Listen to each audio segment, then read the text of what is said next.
Hello, everyone. This is Kaneisha, the author of Be Your Own Boyfriend, and I'm really excited. I am here with Christine Arylo. She is the queen of self-love. She is the author of Choosing Me Before We, which I feel like is one of the most definitive books on being your own boyfriend. But she also has another book coming out in November titled Madly in Love with Me. So we're going to talk with Christine today about being madly in love with herself and how she has become the queen of being your own boyfriend. Hi, Christine.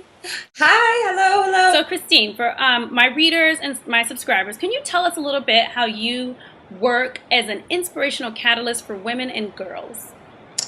Absolutely. So about, gosh, is it now? Maybe like 6, 7 years ago, I plucked myself off the escalator to death, which was my kind of what I call my ascent up the corporate ladder. We were talking about how we're both, MBAs, and we're on that path to success and happiness. And after I got walloped with a big, huge wake up call, I found myself, in a position where I was like, I don't really want to climb this ladder. I actually want to go out and inspire and teach women how to fall madly in love with themselves. When you hear the phrase be your own boyfriend, what does it mean to you? Well, here's the thing about self-love that I know to be true is that so many of us are conditioned by our society and also just based on our own upbringing to look for love outside ourselves. Yep. Ooh. And that fear took up residence and started telling you all kinds of crazy things like you're not enough, no one will ever love you. If you're not with him, then you're never going to be happy. You'll Yep. never be happy till you're married. Like all of these things, all these fears of being alone forever and not being loved.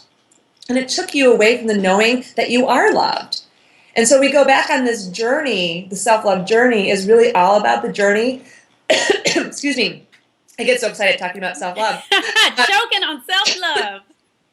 Is to fill your heart back up with love for yourself and to really, I think I might say, I'm like all into the love cracks here on my sneeze here, is to go back and fill up those holes. So being your own boyfriend is to me about really getting that you are responsible for filling yourself up with love. And That was that's, and that is like first and foremost. You can't go out there and get what you don't have in here, and you can't give what you don't have to give. So if you don't have unconditional love for yourself, you actually can't give it to somebody else. Oftentimes, we choose relationships that we keep and stay in because we think that's where our love is coming from. They become our source of love. But then what happens is we actually stop living the greatest lives. Now, Christine, you're very wise and just waxing poetic right now, but I want to know about Christine in 2001. So I want to know if Christine in 2012 could give Christine in 2001 advice or encouragement about loving and being her real self, what would it be? So I want to just out myself for here, everyone listening, because I want to make sure everyone gets that, like, the reason I teach all of this is because I had to learn it and because I couldn't watch my best girlfriends going through divorces, dating Jackass 2.0. Like, I couldn't handle it anymore. And what was true about Christine in 2001 was I was getting my MBA at Kellogg. I had a six-figure job. I had the big house, and I was about to marry the big husband, literally 6'4". Whoa. And on the way to our engagement party outside my mother's house, he stopped the car, looked at me and said, "I don't love you, don't want to marry you, and oh, by the way, I've been cheating on you for the last 6 months." That was my wake-up call. That's a wake up. And it was a big one. It was a big one. And I would say to myself the same thing that I learned a couple weeks after. And I wish, it's like I always want to tell that story. I'm always like, gosh, I wish I could say I punched his lights out and I got out of the car and I was like, I don't need you, jackass. I'm a self-empowered woman. But because I lacked self-respect and I lacked self-honor and I lacked self-compassion and a lot of other things, I didn't do that. So I spent 2 weeks basically crying and begging to have this man take me back. We've all been there, right? Oh, yes. So much like the makeup can't stay on your face and your heart's like, oh my God. And I remember laying in bed a couple weeks later. I had moved in with my girlfriend, had moved out of my house, packed myself up. I had moved out, kind of gotten smart. And this voice in my head said to me, Christine, the hole in your heart isn't because he's not there. It's because you're not there. You're not there. And the truth is you like yourself a lot and you have a lot of self-esteem, but you don't love yourself. And you don't even really know what that means. Mm-hmm. So I asked all my girlfriends, and they didn't know what self-love meant either. And I asked my mother and my the older people, and they said, "Honey, stop asking yourself such silly questions. Just be happy." I'm like, it's not working. And what I would say is, I would say to her, and I would say to all of you, you do need love to survive. Just like you need oxygen to breathe, you need love for your heart and your soul to thrive. But that love has to come from here. And if you don't know what that means, get yourself on a spiritual path and get yourself, or get the self-love tree and start reading about that. And also, it has to come from spirit. See, self-love and love is a spiritual path. And they don't teach you that in MBA school. No. They don't teach you that in college.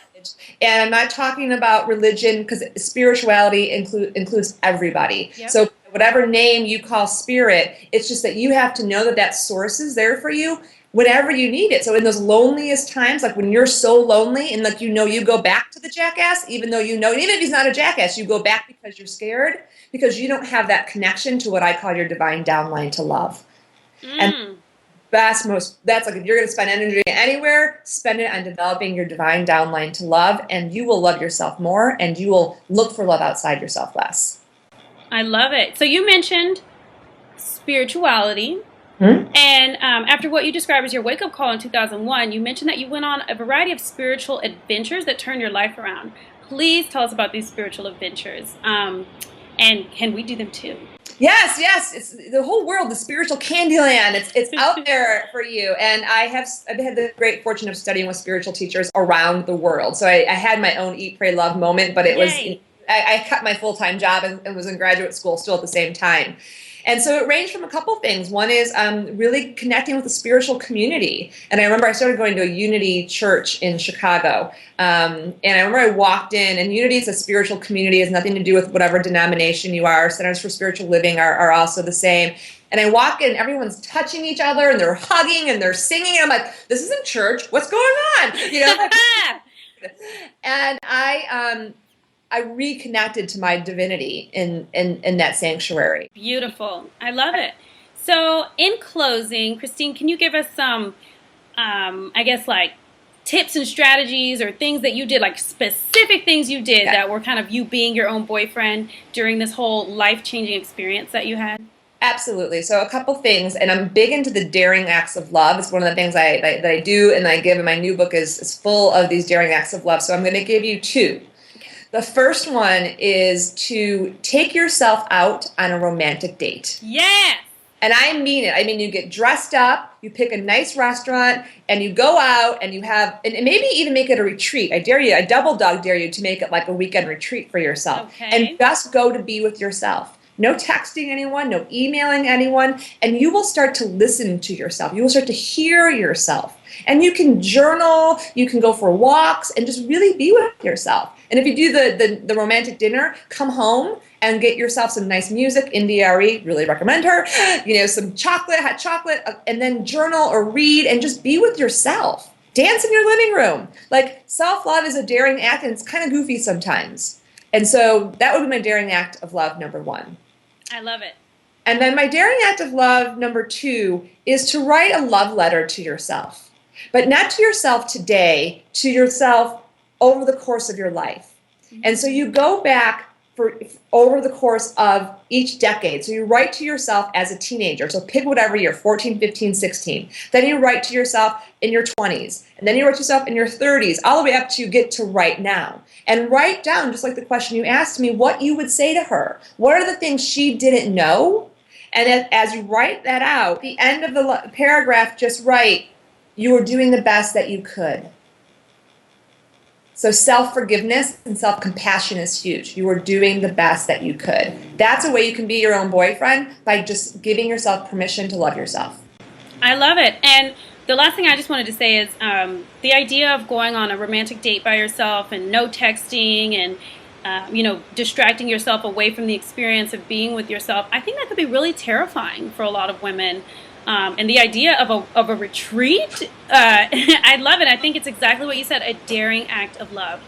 And this was just a daring act of delicious interview with Christine Arylo. Thank you so much for your time, Christine. Everybody, Christine's book is Madly in Love with Me, The Daring Adventure to Becoming Your Own Best Friend. Be your own best friend. Be your own best friend. And remember, February 13th, the International Day of Self-Love. So put that on your calendar, and that's a day that you can take a self-love promise with yourself. So look forward to seeing you all there. Excellent. Thank you, So much. Much Christine. love.